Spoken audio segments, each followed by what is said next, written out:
Hi guys, welcome back to my channel. So for today's video, I just wanted to sit and talk to you guys. I feel like it's been a little while. I thought I had posted a video talking about my endometriosis diagnosis last year, but I think I've only mentioned it in my videos where I was talking about going in for surgery, getting an oophorectomy. I mentioned it there. So I wanted to talk more about my experience with it, just because I feel like a lot of what we know about endo is just like people's personal experiences. I feel like science-wise, we don't know potentially a whole lot about it and what causes it. There's not necessarily a cure for it. There might be treatments, but it's just kind of a weird type of thing that a lot of women potentially deal with and have, and they just don't know it. I figured this could just be, I don't want to say an informational video, but I don't know, sharing my experience. I don't think it's really something that a lot of women actually talk about. There are a couple of celebrities that have spoken out. Olivia Culpo, Barbara Palvin, I know Bindi Irwin. Let's just get into it. One thing I'm definitely curious about when it comes to having endo would be, I don't think I could ever figure this out, but when did it start? I don't know, when did it develop? Just because I got my period at a very early age. I was in 5th grade, so I was still in elementary school. And I remember, I think it was right before my 11th birthday, I believe. But I don't remember being that young and having symptoms that were really bad. Definitely by the time I was in college, for sure. I think that was full on 100%. I have no doubt that I had endo when I was in college. So since I've been 10, 11, I'm now 27. At the time of being diagnosed, I was 26. So for 16 years, I truly just was thinking this was normal. You go to the store and you see obviously that they sell stuff for period symptoms and cramps and things like that. You see that they sell different types of products that help with heavier bleeding. I figured, okay, this is normal. The problem with endo is that you have to ultimately get surgery to actually be diagnosed with it. So once I started getting older, when in my 20s, at that point, I kind of started realizing, I think there's a good possibility that I could have that. I don't want to just willingly go in for some surgery, especially it didn't seem like the surgery could fix or cure you. It's kind of just like, oh yeah, you have it, so that sucks. Another big problem too was that I wasn't going to any type of gynecologist until I was 26. As I was saying, just the symptoms that I would be having during my period: heavy bleeding, cramping, feeling nauseous, all the period symptoms that you could probably have on level 2000, okay? I know that having a period is normal, but I'm sorry, y'all. There would be times I felt absolutely fucking disgusting, okay?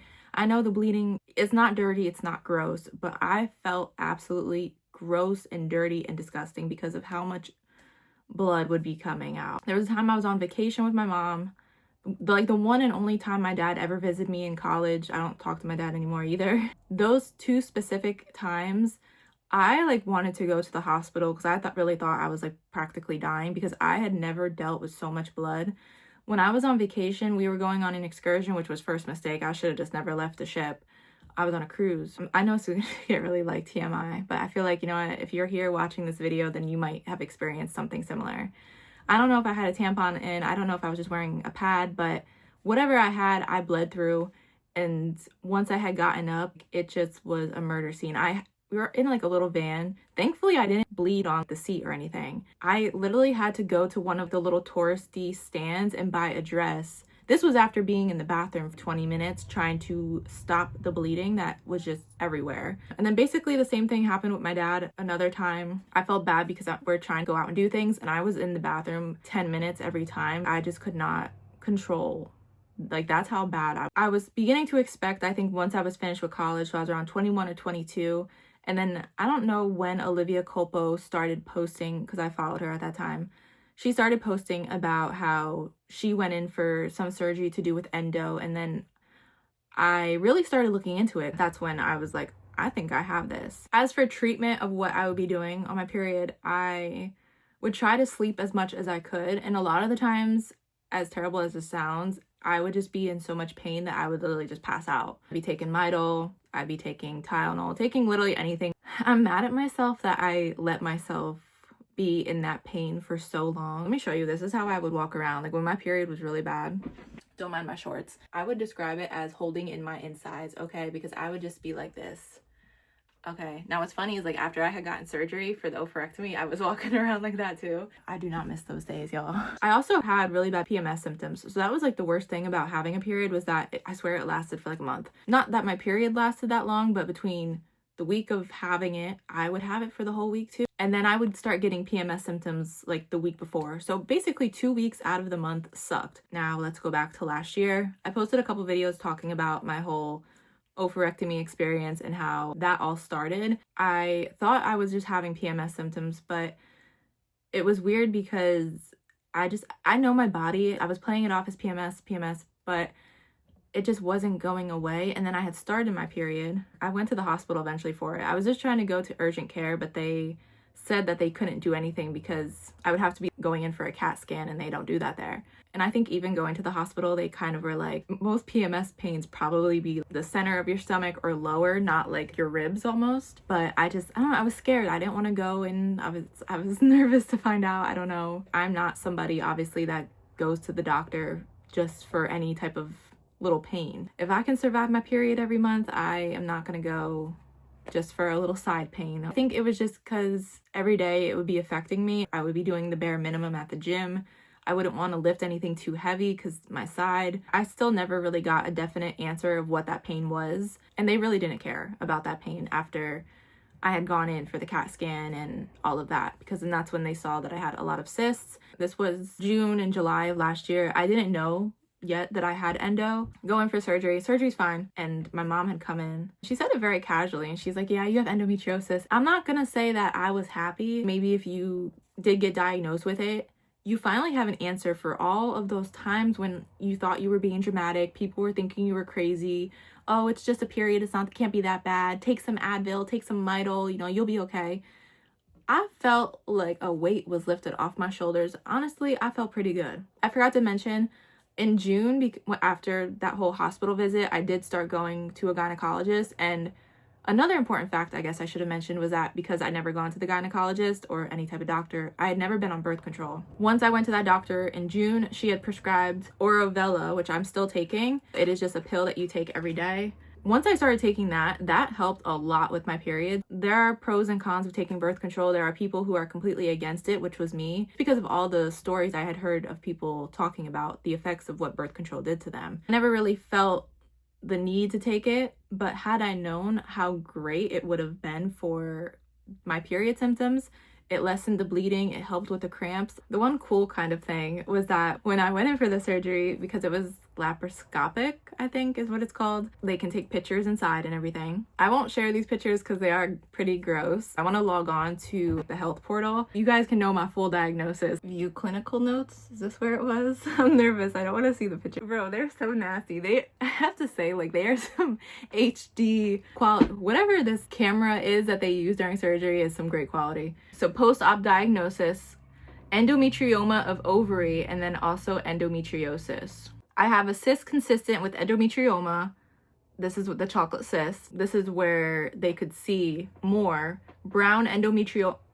How many different ways do they have? They have endometriosis. They have endometrioma. They have endometriomotic. I never used that word before. Appearing lesions scattered throughout. It was these lesions that stuck out. That was like the whole diagnosis. I think I got intrigued by the pictures that I never fully scrolled down to the procedure in detail. It said something like my left arm was on a milk crate. What the? But you know what was funny? Like waking up from surgery, I had some tape on my leg, and then I had read this, and they said like they had my legs in stirrups or something. Like, I'm like, damn, what did y'all do to me during surgery? So maybe I did read this part. I don't remember. They were placing me in all these different positions. Because first I was in dorsolateromy, okay? And then maybe I got into another position. But then I was in the Trendelenburg position. I want to search how they had me. Like, girl, what were y'all doing to me? Okay, like this is supposed to be a serious video, y'all. But you know what? That was the post-op diagnosis, was endo. It's just crazy to have looked at those pictures last year, seeing those lesions, and there's a lot of dead scar tissue. That was another thing too. Because I was diagnosed with endo, because I lost an ovary, I was still taking birth control, but I started taking it differently. I've talked about this before too, but in case you haven't watched those videos, typically take a whole pack. What I do, I no longer have a period because I just take the first 3 weeks Now, if I wanted to, I could. My surgeon really did not want me to have a period at all. And my gynecologist said, you know, if I want to, just to like kind of keep things flowing per se, I could take the last week pills, not every single month, obviously, because then I would be having a normal period every month, but a couple times throughout the year. But I'm gonna be honest with y'all, next month will be 1 year since I've had my period, and honestly, if I could go the rest of my life without having one, I would rather do that. And also too, another important thing, because endo has all these effects on my body, the state of my other ovary, whether it's healthy or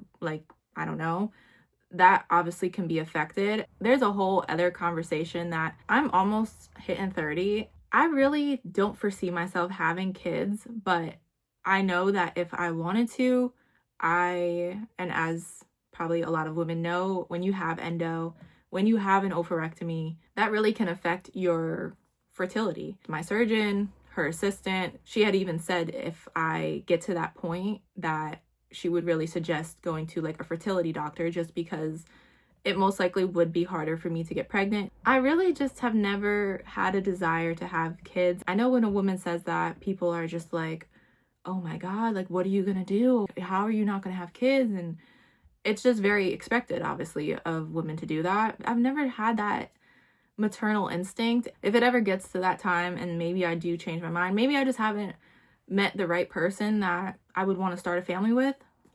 But I also feel like it's more so my mindset that I just have never had a desire for that, which I think is perfectly okay. I feel like at the end of the day, it is your choice. Now, since last year, I have gone to the gynecologist in September.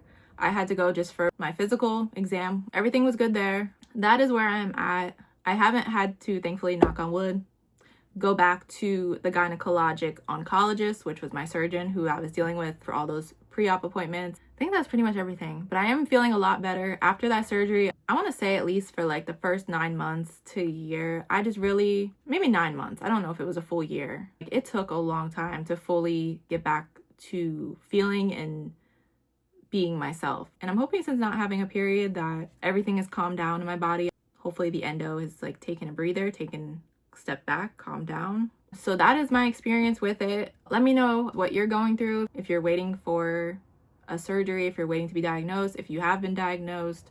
If you have any other questions, feel free to comment below. I will see you guys next time. Thank you so much for watching. Bye.